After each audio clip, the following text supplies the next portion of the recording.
8- 파트 2를 시작하겠습니다.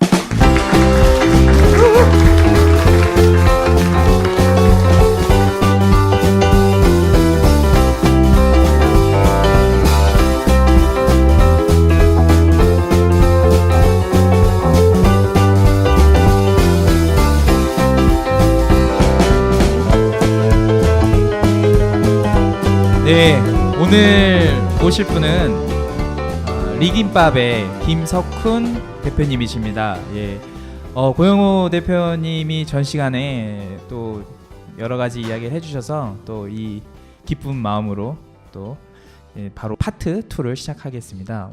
오늘 정말 많은 분들이 오셨어요. 예, 이게 굳이 따지고 싶네요. 리김밥 대표님 때문에 오신 건지 미카도 스시 대표님 때문에 오신 건지 궁금하고요. 예, 오늘 20여 분이 넘는 분들이 이렇게 와주셔서 너무 감사드립니다. 예, 오늘 모실 김석훈 대표님께서는 저랑 인연이 있어요. 사실 그 5년 됐나? 4년 전에도 제가 사실 4년 전에도 이런 걸 비슷하게 몇 번 하다가 안 했거든요. 그러니까 토크 콘서트를. 그때는 방송은 아니었고 초청 강연으로 해야 되는데 어떻게 하다가 그냥 그 메일을 보냈는지 제가 기억은 정확히 안 납니다. 누구한테 소개받아서 문자를 보냈는지 제가 모시고 싶다 강연을 그 부탁을 드렸죠. 그때는 셰프의 국수전을 하고 계셨을 때였어요. 시작한 지 많이 되지 않았을 때인 것 같은데 근데 강연은 좀 부담스럽다. 질의응답 형태의 토크 콘서트로 하면 괜찮겠다 하셔서 그때 어떻게 오시기에 대해서 흔쾌히 또 수락해 주셔서 그때 인연이 됐고 그간 4년 정도의 시간 동안은 연락을 못 드렸어요. 4, 5년 시간 동안은. 근데 다시 한번 이제 우연히 페북에서 연락을 드려서 또 어렵게 또 인연으로 모시게 되었습니다. 네, 소개를 부탁드리겠습니다. 네, 안녕하세요. 지금 프랜차이즈 사업을 하고 있는 김석훈이라고 합니다. 네.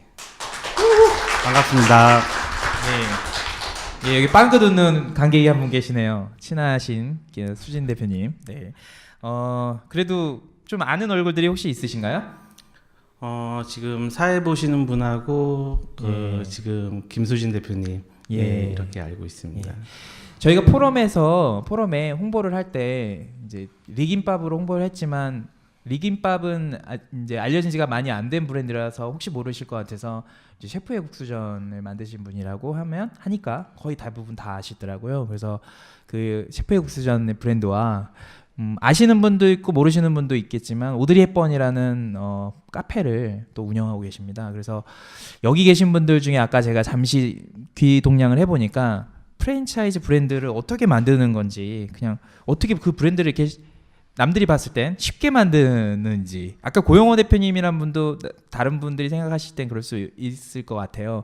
브랜드를 이렇게 1브랜드, 2브랜드 뭐 이런 브랜드들을 계속 해나가는 거에 대해 되게 실무적으로 궁금해하시는 분들 되게 많아요. 근데 이력이 놀랍습니다. 이력이 놀라워요. 왜 프랜차이즈를 왜 할 수밖에 없는지에 대한 이력을 가지신 분이에요. 소개 부탁드립니다. 네, 어느 순간 제가 이력이 담당이 됐네요. 네. 네. 그 전에 저도 그 김석훈 대표님과의 소소한 인연을 좀 말씀드리고 싶은 게 저도 인연이 있습니다. 깔때기인가요? 예.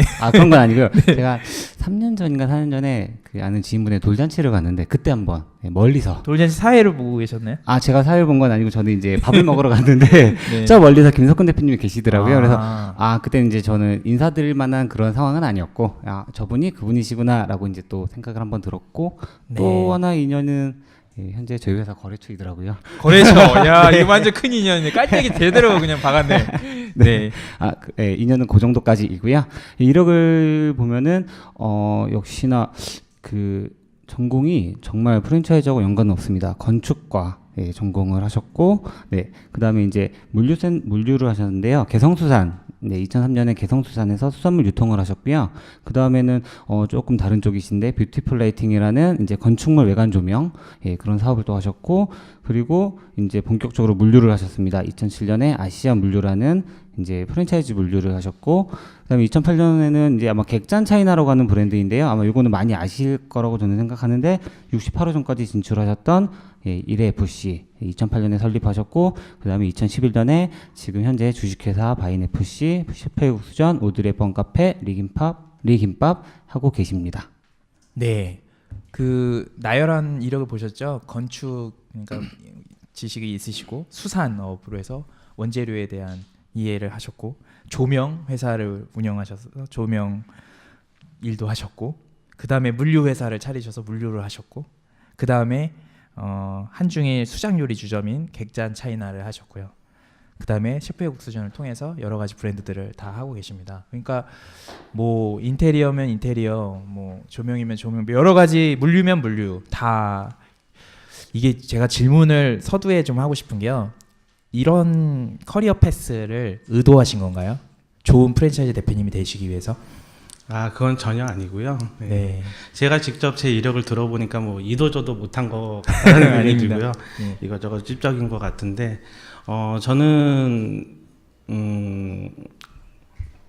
그 98년도에 이제 고등학교를 졸업을 하고 굉장히 저희 집이 뭐 드라마에 나올 법하게 굉장히 가난했어요. 가난하다 보니까 이제 그 돈에 대한 그런 집착이나 이런 욕구가 굉장히 강했고 돈을 벌기 위해서는 뭔가를 해야 되는데 할 수 있는 그런 것도 없고 재정적인 기반도 없고 그러다가 이제 98년도에 건축 설계하고 항공 정비에 대해서 이제 진로에 대해서 많이 고민을 하다가 저희 사촌 형님이 건축 설계사로 굉장히 유명한 분이세요. 그래서 항공 정비를 포기를 하고 이제 건축 설계 사무실로 들어가서 이제 설계 일을 배우기 시작했습니다. 이제 대학을 갈 형편은 안 되고요. 근데 건축 설계가 그렇게 어려운지 몰랐어요. 굉장히 똑똑한 사람들이 하는 직업이더라고요. 뭔가 도면을 끊어서 단면을 그려야 되고 굉장히 지식을 요하는 그런 이제 어떻게 보면 이제 분야인데 제가 대학도 나오지 않고 또 그런 거에 대해서 전공을 가지고 있지도 않고 그런 가운데서 이제 설계 업무를 한다라는 게 굉장히 힘들었는데 그래서 98년 당시에 건축 설계에 입사를 했을 때 제 별명이 금붕어였어요. 돌면 까먹고 그렇게 멍청했다라는 얘기죠. 업무에 대한 전문적인 지식도 없고요. 그러다가 이제 고민을 하다가 부모님이 그래도 이제 대학 캠퍼스 생활을 하기를 원해서 이제 경원대 건축과에 이제 들어가게 되는데 들어가자마자 이제 자퇴를 했어요. 전혀 맞지가 않더라고요. 전혀 맞지도 않고 실무에서 경험했던 거랑 대학에서 가르쳐 주는 거랑 너무 틀리기도 하고 또 500만 원 가까운 그 등록금을 낸다라는 게 저한테는 그게 사치였어요. 너무나 큰 사치여서 대학을 자퇴를 하고 바로 이제 군대를 갑니다. 군대를 가서 이제 병장 전역할 때 되니까 정말 진로에 대해서 심히 걱정이 되더라고요. 그래서 정말 고민을 하다가 전역하자마자 유럽을 한 50일 정도 돌고 왔습니다. 예. 부모님이 이제 쌈짓돈을 꺼내주셔가지고 그거로 뭐를 할까 하다가 유럽을 50일 동안 한 150만 원 가지고 무전여행을 했어요. 그러면서 뭐 저는 뭐 에펠탑이나 루브르 박물관 이런 데를 다닌 게 아니라 그 유럽 각 지역 나라의 그런 이제 풍물 시장들이나 그런 그 사람들이 어떻게 살아가는지 그 시장 경제를 좀 많이 보면서 다녔고요.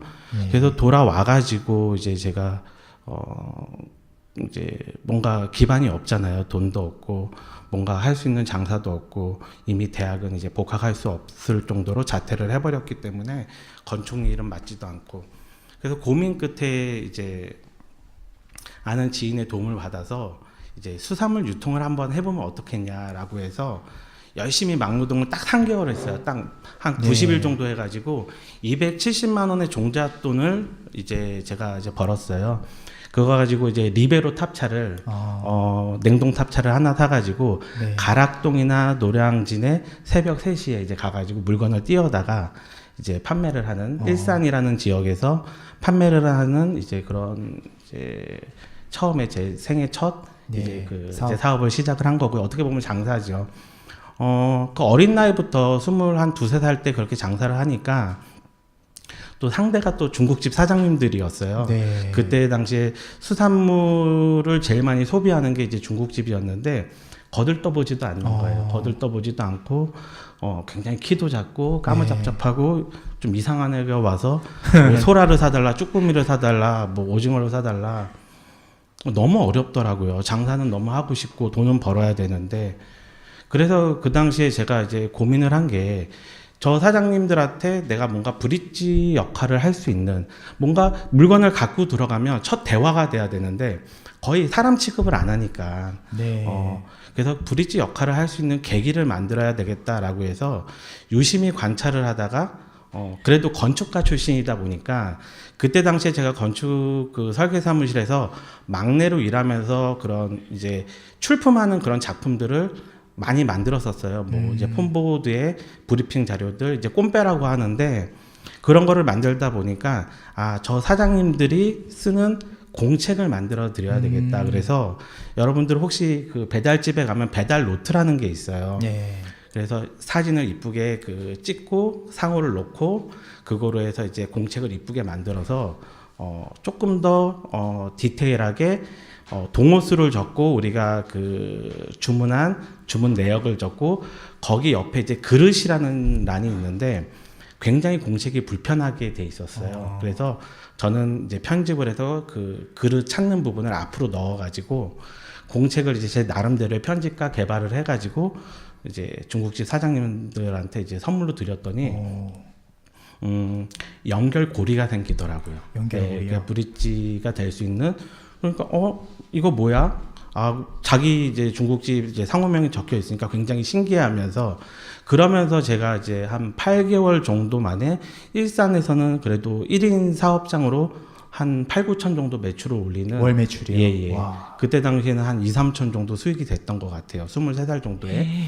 그래서 처음에 이제 장사를 하게 된 계기가 이제 그렇게 시작을 하게 됐습니다. 예. 예. 저는 이런 분들 너무 좋아합니다. 지금 이제 이제 다음 질문 뭐 할지 이런 정리도 하고 길게 얘기하셔서 너무 감사드리고요.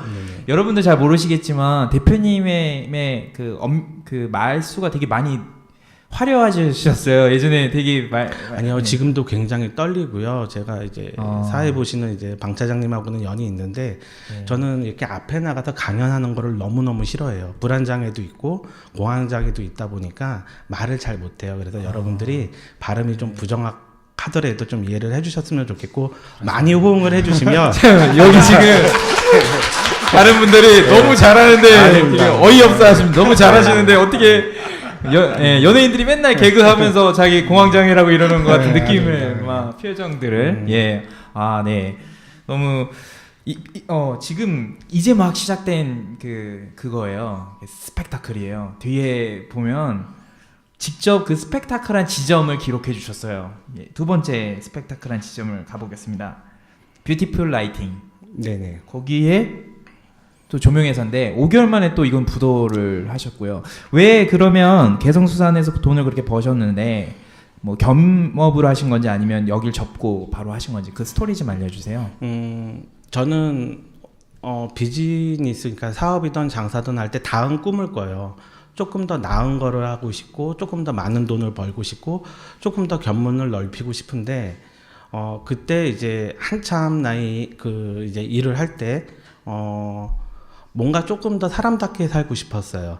제가 이제 개성수산을 하면서 한 7년 동안 화장품 한 번 못 발랐던 것 같아요. 7시에 이제 3시에 출근을 해서 저녁 7시에 퇴근을 하면 거의 자기 바쁘거든요. 그러니까 여가 시간이 거의 없었어요. 뭐 저는 대학 다닐 때 미팅도 한 번도 못 해봤고 연애도 한 번도 못 해봤는데 그러다 보니까 조금 더 나은 좀 비즈니스를 해보자라고 해서 그때 주변에 이제 교회 형이 이제 조명 기술자였어요. 그래서 뭔가 이런 유럽에서 조명 장비를 가져다가 아파트에 막 색깔로 디자인을 해주는 이런 사업을 하면 굉장히 괜찮을 거다라고 해서 그동안 번 한 2억 정도를 우선은 개성수산을 중단하고 조금 더 좀 넥타이 매고 와이셔츠 입고 이런 조금 화장품도 바르고 이런 비즈니스를 해보고 싶다 보니까 그거에 이제 투자를 했는데 이제 제가 정확하게 기억하는 게 이탈리아에서 아파트 30층까지를 다 커버할 수 있는 컬러링으로 할 수 있는 장비 5대에다가 무빙 라이트 5대를 이제 수입을 했어요. 수입을 했는데 한국 최초로 했는데 기술자가 다루지를 못하는 거예요. 그거를 나중에 알았어요. 어떻게 나중에 알 수가 있지 이걸? 예, 그러니까 저도 모르는 분야였고 너무 어떻게 보면 너무 문외한이었고 너무 초짜였고 하지 말았어야 되는 사업을 너무 사업성 검토도 없이 그냥 무작정 했던 게 큰 실수였던 것 같고요.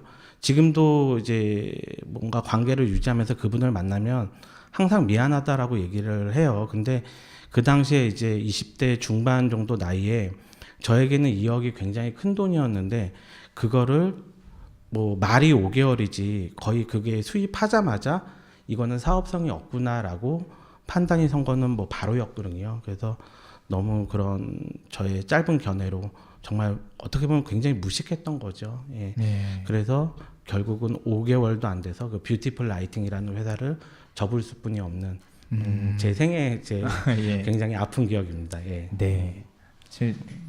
아까 아픈 분한테 내가 너무 못된 질문을 해서 여기는 아프게 받아들이면서 겸손하게 질문하겠습니다. 혹시 그 2억이란 돈이 네네. 다 전 재산은 아니셨죠?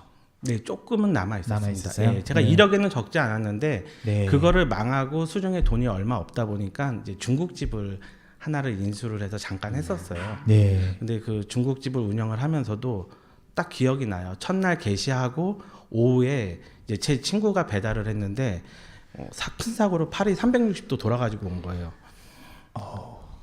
정말 나에게는 왜 이런 시련이 올까? 그래서 그 중국집도 5개월도 안 돼서 문을 닫고 말았는데 중국집 운영했을 당시가 굉장히 비참했어요. 저는 제가 하루는 비 오는 날 아직도 기억이 나요. 출판단지에 짬뽕 20그릇을 갖고 이제 배달을 가다가 빗길에 넘어져서 이제 버스 안으로 빨려 들어간 적이 있는데 그 온몸이 다 상처투성이었는데 아픈 게 아픔이 힘든 게 아니라 그 짬뽕이 쏟아져 가지고 온통 범벅이 됐는데 그 상황이 너무 비참한 거예요. 예, 그래가지고 그런 좀 중국집에 대한 또 아픈 경험도 있습니다. 그건 잠깐 이제 경험을 해요. 그래서 다시 어떻게 보면 물류 회사를 다시 하시게 된 거잖아요. 네네. 네. 그 아시아 물류라는 회사는 어떻게 하게 됐고 또 어떤 물류 회사였던가요? 예, 아시아 물류는 이제 수산물 유통 사업에서 조금 더 발전된 그런 이제 비즈니스였고 객잔 차이나라는 아까 제가 이제 경력에도 있는데 객잔 차이나 1호점 그러니까 그 당시에는 프랜차이즈가 아니었고요. 화정에 있던 객잔 차이나에 이제 납품을 하다가 수산물 쪽을 그 객잔 차이나 1호점 사장님이 너무 잘 보셔가지고 김 대표 이거 우리 한번 비즈니스 해보자라고 해서 제가 조금 더 그 프랜차이즈에 걸맞게 물류회사로 만들고 그 객잔 차이나 1호점을 맡아가지고 이제 본격적으로 프랜차이즈를 시작하게 되었습니다. 그래서 1회FC가 나온 네네, 거군요. 네네. 그러면 1FC를 그 1호점 원래 1호점 그 대표님과 네네. 뭐 공동 창업 뭐 지분 관계가 있는 그런 관계로 시작하신 건가요? 네, 그 1호점 사장님한테는 로얄티를 주는 개념이었고요. 네. 모든 이제 그 프랜차이즈 운영과 그런 이제 비즈니스는 다 제가 100% 하는 걸로 그렇게 계약을 예. 맺고 시작을 했습니다. 이게 몇 년도예요? 한 2000년대인가요? 네, 2000년대. 그때는 프랜차이즈를 물류 개념으로 많이 사람들이 받고 지금도 마찬가지긴 한데 그렇기 때문에 프랜차이즈 비즈니스를 그 전까지 해보신 적 없는데 그렇게 같이 하자고 이렇게 한 거네요. 맞나요? 네, 맞습니다. 아, 예. 객잔 차이나 혹시 기억하시는 분들 계세요? 이렇게 많이 하지? 예, 잠깐만 죄송합니다. 제가 무식한 질문에서 어떤 브랜드였고요. 뭐 여기 보면 68호점까지 갔다고 하니까 네, 되게 매출도 5천만 원 평균 월 예. 되게 잘 된 것 같은데 어떤 브랜드예요? 객잔 차이나는 제 기억으로는 그때 당시에 거의 상대할 주점이 없을 정도로 매출이 굉장히 잘 나왔고 한중일 퓨전 선술집이었어요. 홍등이 너무 아름다운 그런 술집이었고 평균 한 7, 80평 정도 됐고 매출이 그 당시에는 저희 이제 경쟁 상대로 와라와라가 있었는데 뭐 지금도 와라와라는 잘 되지만 와라와라가 매출이 게임이 안 될 정도로 저희가 월등히 높았고요.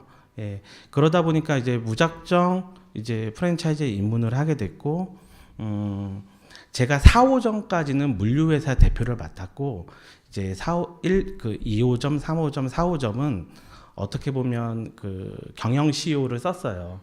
근데 이제 뭐 조금 있다가 이제 소송에 대해서도 말씀을 하시겠지만 네. 그게 이제 잘못되는 바람에 제가 이제 5호점부터 이제 객잔 차이나를 직접 맡아서 운영을 하게 됐고 순식간에 그 점포 수가 늘어나는데 겁나더라고요. 근데 겁나는 반면 너무 재밌었던 거예요. 그냥 뭐 한 달에 1억 벌 수도 있고 2억 벌 수도 있고 어린 나이에 또 그렇게 많은 돈들을 벌면서 또 가맹점 장사들은 굉장히 잘 되고 그러다 보니까 프랜차이즈 시스템보다도 만드는 거에 급급했던 것 같아요. 만드는 거에 급급했고 그러다 보니까 지금 기억으로는 그때 당시에 68호점이 됐음에도 불구하고 제 한 달 수입은 물류에서 나오는 300만 원이 전부였어요. 그러니까 프랜차이즈에 얼마나 무식한지 시스템이 전혀 없었던 거죠. 그러니까 만들고 나서 그 당시에 이제 제가 프랜차이즈 지금 입문한 지 10년이 됐는데 어떻게 보면 1세대 그런 대표님들과 같이 했던 시절인 것 같아요. 그러니까 만드는 거에 급급하고 개설 수익에 의존하다 보니까 전혀 뒤에 이제 그런 이제 금전적으로 받침이 되는 운영이 될 수 있는 그런 탄탄한 구조를 만들지 못했던 시기였던 것 같아요. 그러다 보니까 뭐 떴다 방식으로 만들고서 도망가는 점주님들, 그 프랜차이즈 대표님들도 굉장히 많았던 시기였던 것 같아요. 그래서 그런 무식함이 프랜차이즈 시스템을 전혀 몰랐던 그런 문외한이 뭐 개설이 되니까 수익은 되지만 그게 꼭지점을 찍고 나서는 이제 전혀 수익이 나지 않으니까 어려움이 많이 있었죠. 혹시 김석훈 대표님의 나이를 혹시 대충이라도 다 아시나요? 아 맞다, 그렇죠. 예. 예, 부록에서 한 살 예. 아직 네. 모자란 되게, 39살입니다. 예. 예.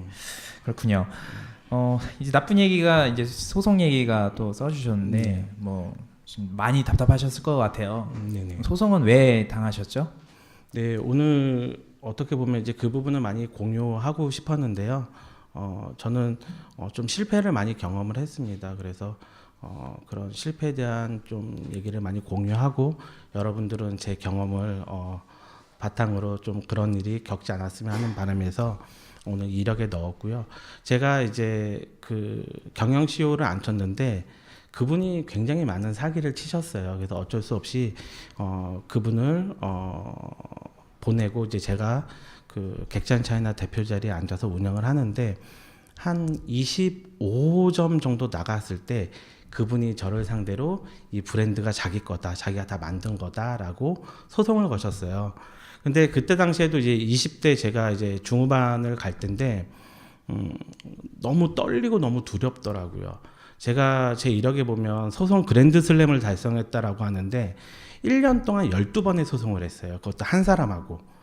근데 우리나라 소송 보면 형사 민형사가 있고 그다음에 공정위 재판이 있고 공정위도 조정원 위원회 재판이 있고 제일 무서운 재판이 이제 대한상사 중재 재판이에요. 이제 그런 재판이 있는데 그 한 사람하고 그 소송을 모두 이제 경험을 하면서 정말 패인이 되더라고요.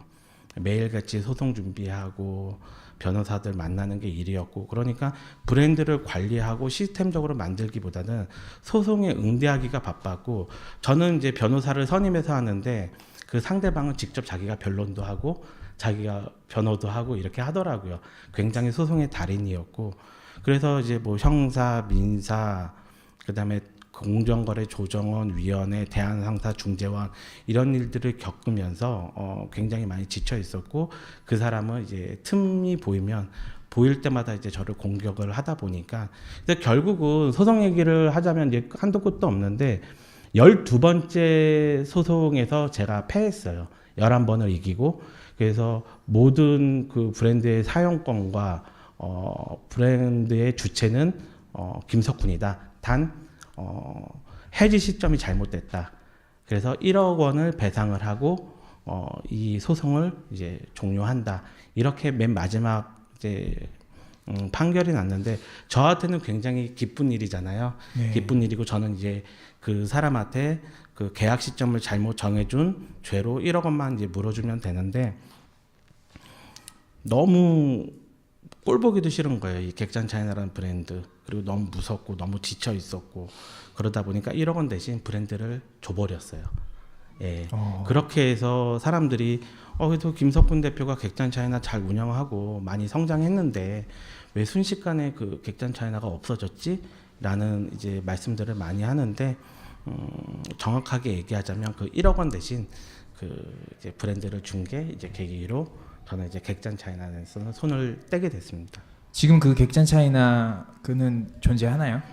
존재하는데 많이 안 좋은 걸로 알고 있습니다. 예. 그 혹시 그 대표님은 프랜차이즈 업계에서 활동을 하시나요? 전혀 하지 않고 있고요. 예. 그 이제 부부였는데 부부지간에도 지금 이혼을 해가지고 개인 사생활이지만 지금은 좀 공중위로 붕 뜬 걸로 알고 있습니다.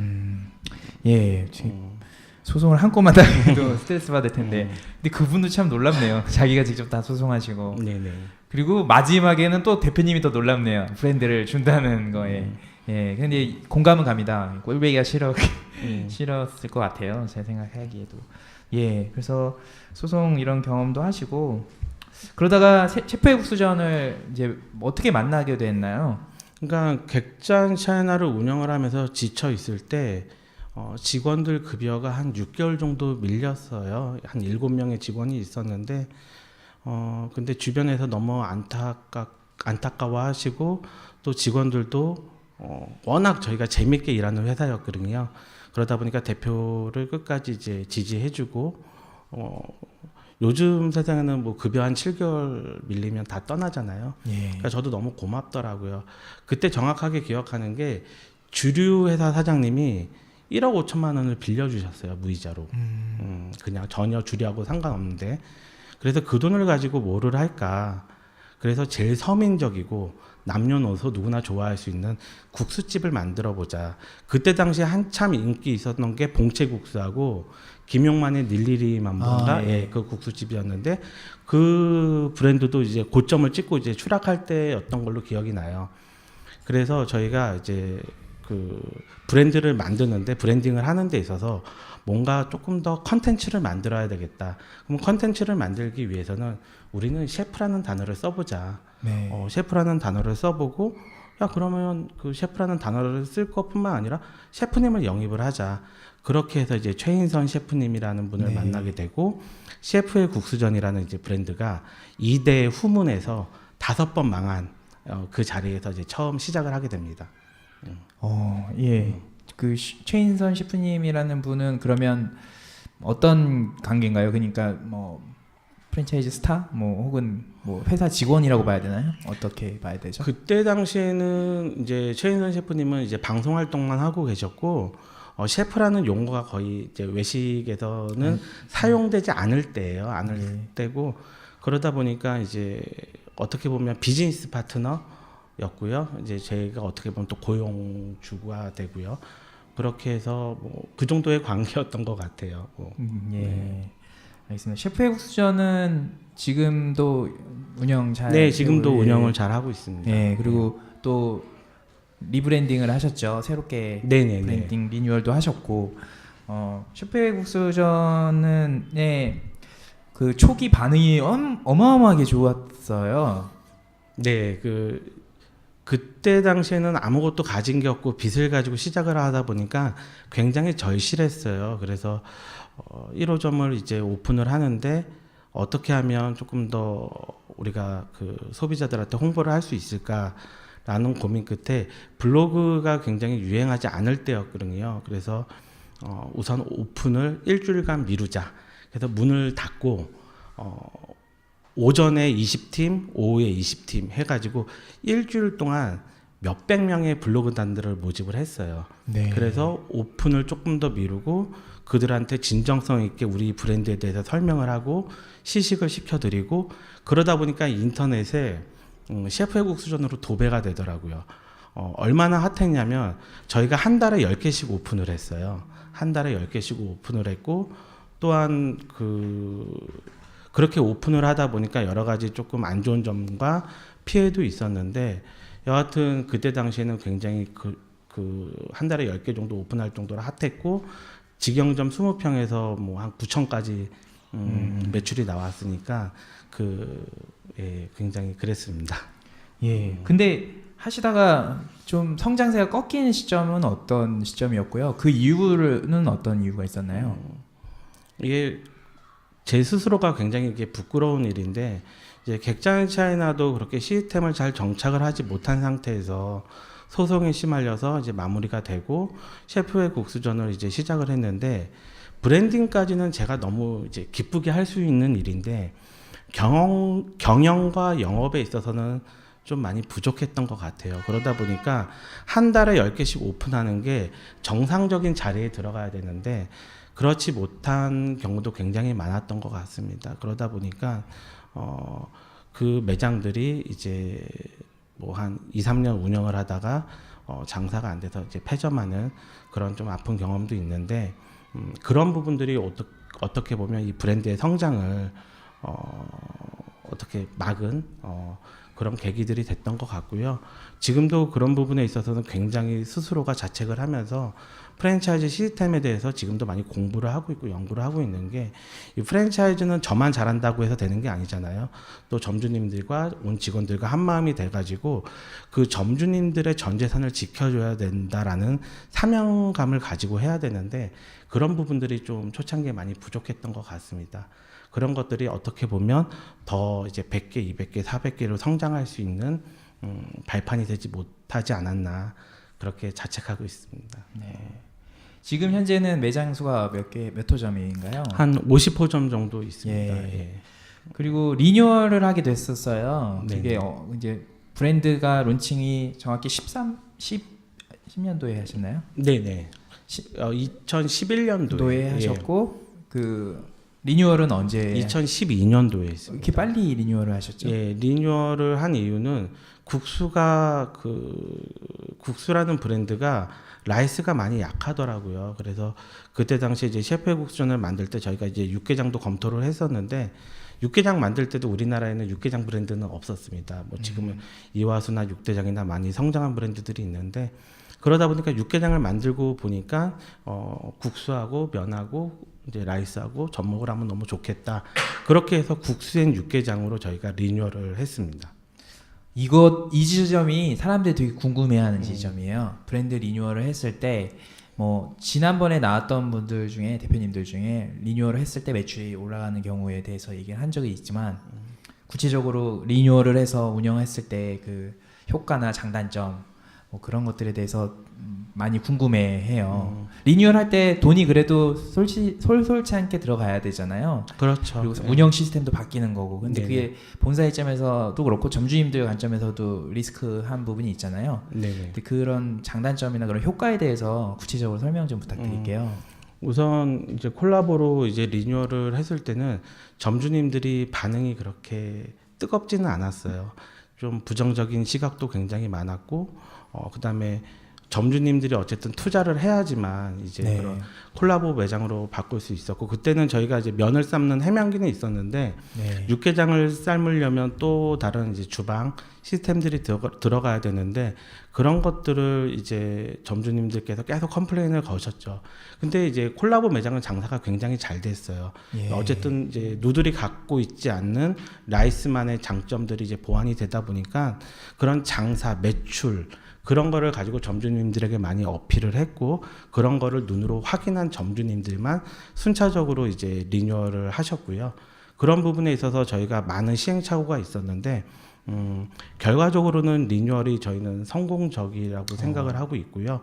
지금도 이제 뭐 아직까지도 리뉴얼을 안 하신 점주님들이 있는데 2017년도에 들어서 많이 문의들을 하시더라고요. 그래서 저희가 아직까지는 뭐 데이터가 많이 확보는 안 되지만 리뉴얼을 조금 더 저희가 보완을 해가지고 다시 한번 이제 셰프의 국수엔 육개장으로 다시 한번 리뉴얼을 지금 하고 있습니다. 두 번째 리뉴얼 했을 때가 뭐 다른 거는 바뀌는 게 아니고요. 시스템적으로 조금 더 다시 예, 만지고 예. 있고요. 예. 그렇군요.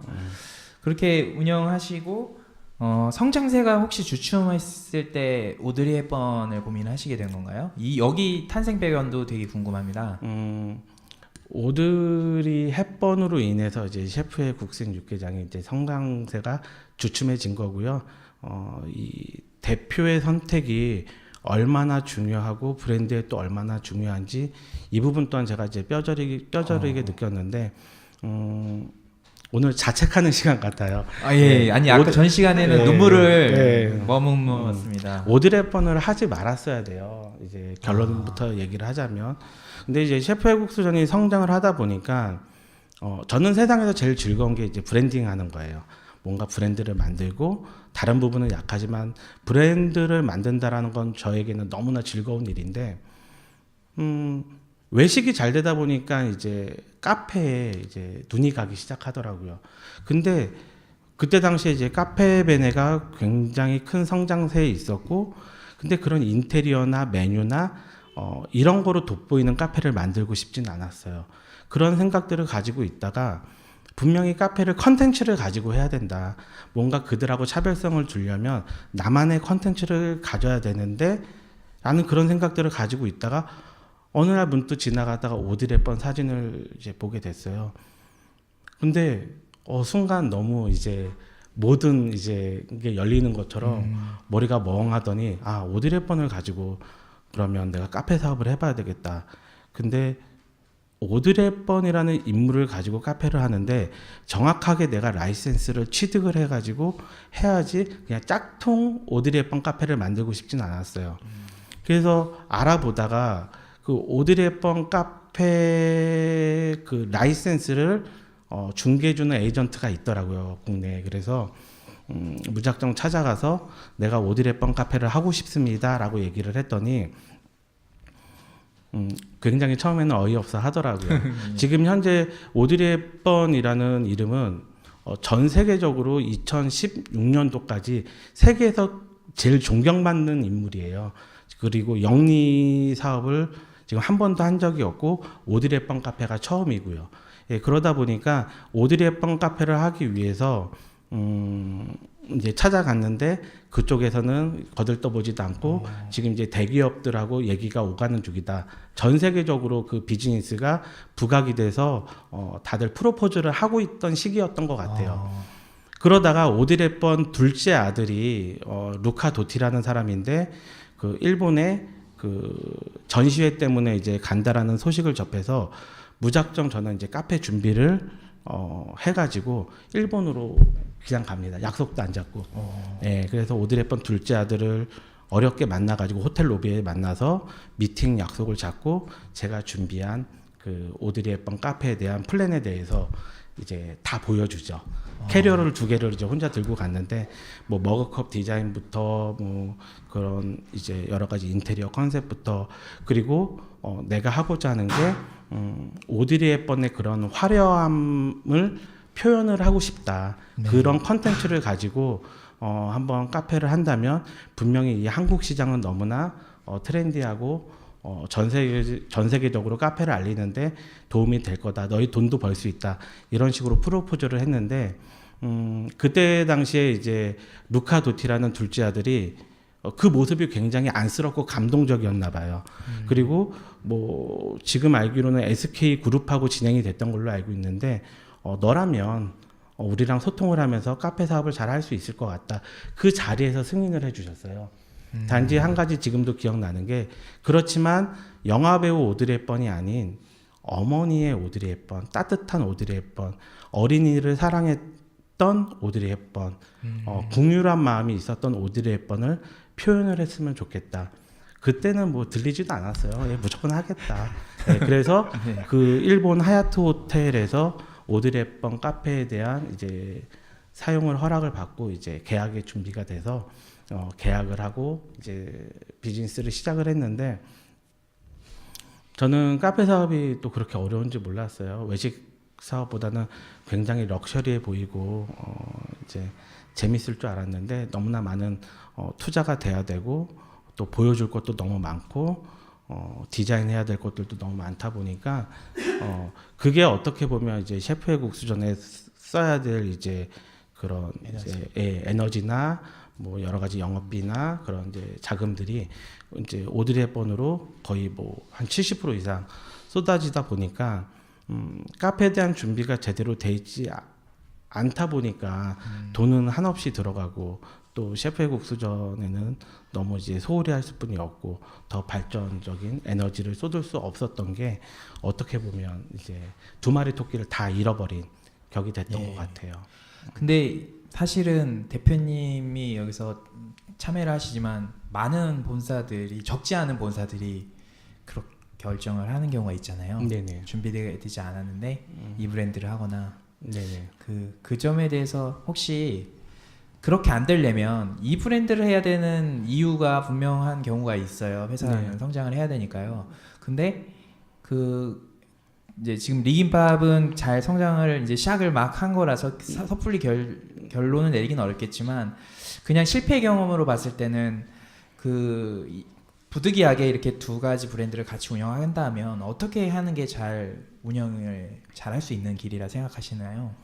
우선은 저는 이제 이게 뭔가 공감이 되실지는 모르겠지만 우선 프랜차이즈 본사가 그 수준에 맞게 분수에 맞게끔 우선 비즈니스 전략을 짜고 이제 기획을 해서 진행을 해야 되는데 그런 부분들이 굉장히 좀 이제 힘든 것 같아요.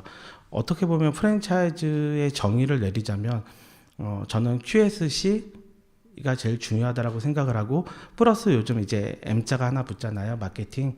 근데 결론은 우리나라에서 3년, 4년 가는 브랜드들이 그렇게 많지 않아요. 한 10% 내외 뿐이 안 되는 것 같은데 결론은 저는 그거를 어디서 찾았냐면 가성비인 것 같아요.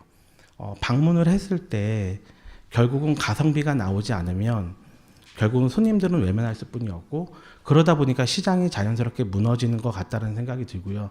저는 우리나라 프랜차이즈 시장을 약간 기형 구조로 많이 비교를 하는데 너무 균형이 맞지 않다 보니까 그런 데서 어려움들이 있고 그러다 보니까 프랜차이즈 대표님들도 이제 다브랜드를 생각할 수뿐이 없고 또 우리나라 국민들도 고객들도 어떻게 보면 이제 금방 실증을 내는 어떻게 보면 전 세계적으로 제일 트렌디한 나라가 오히려 일본이 아니라 한국이 아닌가라는 생각을 가지고 있거든요.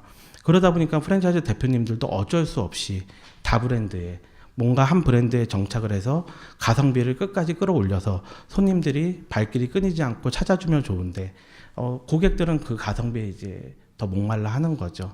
뭐 한 번, 두 번, 뭐 이렇게 10번 방문을 하다 보면 이제 실증이 나고 다른 데로 갈 수뿐이 없고 다른 새로운 것들을 찾고 이런 게 어떻게 보면 좀 기형 구조로 돌아가는 게 저도 지금도 아직까지 그 답을 찾고 있습니다.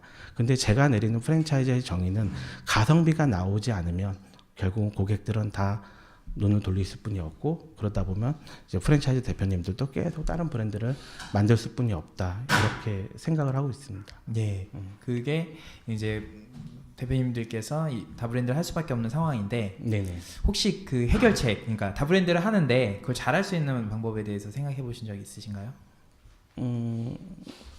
어떻게 보면 단순한 것 같아요. 아까도 말씀드렸다시피 그냥 단순하게 접근할 수뿐이 없고요. 자기가 능력이 안 되면 다브랜드를 하면 안 되고요. 예. 네. 어쨌든 분수가 안 되는데 다브랜드를 한다라는 것은 여러 사람들한테 피해를 줄 수뿐이 없잖아요. 제 경험도 그렇고요. 네. 그래서 우선은 한 브랜드에 집중을 해가지고 그 브랜드가 이제 가성비를 끌어올릴 수 있는 고객들이 끊임없이 찾아올 수뿐이 없는 그런 가성비를 만드는 게 제일 중요한 것 같아요. 예. 가성비 아까 전 대표님께서 가성비였고 가성비를 외치는데 여러분들께서 오드리 햇봉을 알면 그 럭셔리한 카페를 알면 이분이 거기서 많이 디이셨구나. 그래서 가성비를 많이 외치시거나 생각이 좀 들 것 같아요. 예, 오드리 헵번 카페에 대해서는 조금 더 이제 설명을 드리자면 저는 너무 억울해요. 오드리 헵번 카페는 분명히 저는 지금도 희망이 있고 굉장히 괜찮은 컨텐츠라고 생각을 하고 표현할 게 너무나 무궁무진합니다. 근데 어떻게 보면 라이센스를 가지고 와서 한 프랜차이즈의 그 오드리 헵번 카페도 최초라고 생각을 하는데 그런 라이센스에 대한 지식이 너무 또 부족했던 것 같아요. 어쨌든 그 오드리 헵번 재단은 첫째 아들 션이라는 사람이 있고 둘째 아들 루카라는 사람이 있고 각 개개인의 그 변호사가 있고 재단의 변호사가 있어요. 이렇게 변호사 3명과 그 두 아들이 이제 대표인데 아버지가 틀리세요. 아버지가 틀리고 어머니가 이제 오드리 헵번이 이제 돌아가시면서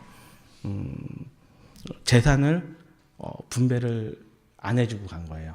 너희 둘이 우애를 지키면서 이 재산을 잘 저거를 해라 이렇게 했겠죠. 근데 이제 둘 다 이제 결혼을 하고 이제 각자 이제 와이프가 있고 그렇게 각자의 인생을 살면서 오드리 헵번 이제 비즈니스 할 때만 이제 이렇게 둘이 힘을 합쳐서 재단을 운영을 하는데 이거는 좀 슬픈 얘기지만 재산 다툼이 일어났어요. 최근 예, 최근 일입니다. 최근 일이고 지금 2년째 지속되고 있는데 그러다 보니까 둘째 아들은 오드리 헵번 카페에 대해서 적극적으로 지지해주고 이게 전 세계적으로 문의가 되게 많아요. 오드리 헵번 카페를 하고 싶다고. 근데 저희는 아무것도 지금 할 수 없는 거예요. 색 하나도 그릇 하나도 커피 하나도 인테리어 하나도 저희 마음대로 할 수 있는 게 아무것도 없는 거예요. 이 라이센스 사업이라는 게. 뭐든지 승인을 받아야 되고 그 승인이 통과가 돼야지만 저희는 표현을 할 수 있는 거예요. 근데 우리나라처럼 이렇게 트렌디한 정말 빠르게 문화들이 바뀌잖아요. 프랜차이즈는 더군다나 더 빠르고요. 근데 뭐를 할 수가 없는 거예요.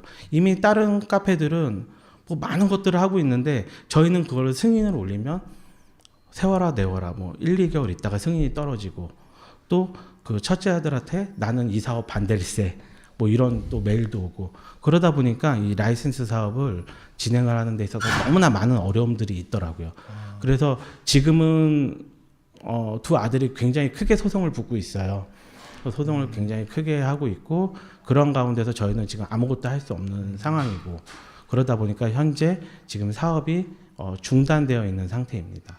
예. 확장이 중단돼 있다는 거죠. 네, 그러니까 오픈 승인을 올리면 오픈 승인 자체가 안 나요. 예. 그래서 지금 현재 스위스 재판에서 그 두 아들이 지금 현재 예, 싸우고 있는 중입니다. 예. 엄마의 좋은 이미지가 안타깝게도 혹시 그 라이센스 궁금해하시는 분도 있을 것 같은데 혹시 그 조건에 대해서 혹시 공개해 주실 수 있나요? 네, 다 공유해 드릴 수 있고요. 라이센스는 우리나라가 아직까지는 많이 좀 이렇게 많이들 알지는 못하세요. 근데 제가 아는 정보로는 외식 같은 비중은 보통 한 3%에서 5%, 의류 쪽은 한 5%에서 7% 정도 로얄티를 내면 가능한 걸로 알고 있고요. 그리고 라이센스 사업이 저는 부정적으로 보면서도 굉장히 그 좋은 아이템이 될 수 있다라는 게 컨텐츠가 무궁무진해요. 그래서 그런 것들을 잘 피해서 계약을 잘 작성을 하고 뭔가 주도권을 한국에서 좀 이렇게 주도권을 가지고 할 수 있다 그러면 라이센스 사업에 대해서 좀 적극적으로 뭐 프랜차이즈 이제 창업을 하실 분이 계시다면 한번 검토를 해보시는 것도 괜찮다라고 말씀드리고 싶습니다. 예, 저는 아까 공유를 오드리 헵번 라이센스 공유 조건. 아 그래요? 예. 오드리 헵번은 로얄티를 지금 3% 주고 있습니다. 계약금 같은 건 없나요? 네, 계약금이 이제 미니멈 개런티가 있고요. 그 라이센스는 이제 매년간 그 로얄티가 이제 도달하지 못했을 때 이제 일정 금액을 이제 일시불로 이제 지급하게 되어 있습니다. 그렇군요. 네, 오드리 헵번 얘기까지 들었고요. 저희가 이제 리김밥 얘기를 좀 해볼 거예요. 그 전에 잠깐 쉬었다 가겠습니다.